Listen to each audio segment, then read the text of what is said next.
বন্ধুরা, তিনটি বিশাল এবং শক্তিশালী ষাঁড় একটি বনে বাস করত, যারা নিজেদের মধ্যে ঘনিষ্ঠ বন্ধু ছিল।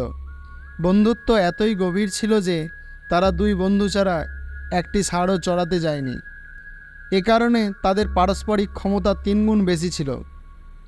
তিনজনই বনের মুক্ত পরিবেশে ঘাস খেয়ে বেশ মোটা হয়ে গিয়েছিল। জঙ্গলে বসবাসকারী একটি সিংহ তাদের তিনটির দিকেই চোখ রেখেছিল। তার শক্ত শরীর দেখে তার মুখে জল আসত।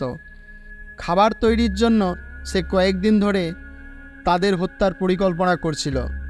কিন্তু যেহেতু তিনটি ষাঁড় একসাথে থাকত এবং চড়ত, তাই সিংহের পক্ষে কাউকে মেরে খাওয়া সম্ভব ছিল না। কিন্তু একজনকে আক্রমণ করা মানে তিনজনের সঙ্গে লড়াই করা, এবং তিনজনই এত শক্তিশালী যে সিংহের সাহস ছিল না তিনজনের সাথে একসাথে লড়াই করায়। সে একবার চেষ্টা করেছিল, এমনকি সে তাদের একজনকে আক্রমণ করেছিল, কিন্তু তারা তিনজন মিলে তাকে এমন শক্তি দিয়ে আক্রমণ করেছিল যে সিংহটি আহত হয়েছিল এবং তার সুস্থ হতে পুরো 1 মাস লেগেছিল। কিন্তু তা সত্ত্বেও সিংহ সেই তিনটি ষাঁড়ের মধ্যে একটি মাত্র খাওয়ার জন্য বেঁকে বসেছিল, কিন্তু তারা তিনজন একসাথে থাকতে কখনোই পারেননি। তাই তিনি তিনজনকেই ভাগ করার পরিকল্পনা করলেন।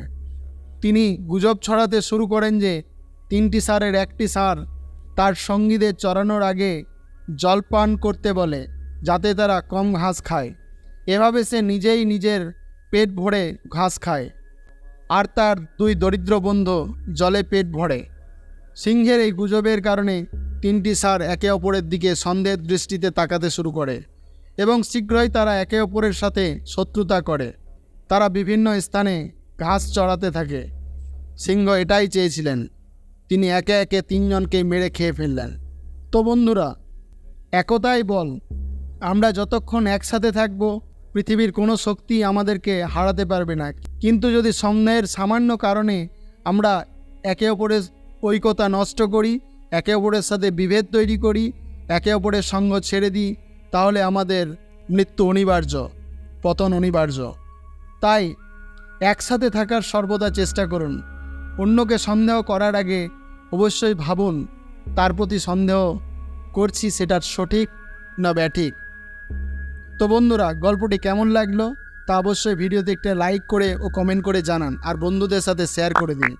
আর যারা চ্যানেলটিকে এখনও সাবস্ক্রাইব করেনি তারা অবশ্যই চ্যানেলটিকে সাবস্ক্রাইব করে পাশে থাকা বেল আইকনটি প্রেস করে দিন। ধন্যবাদ।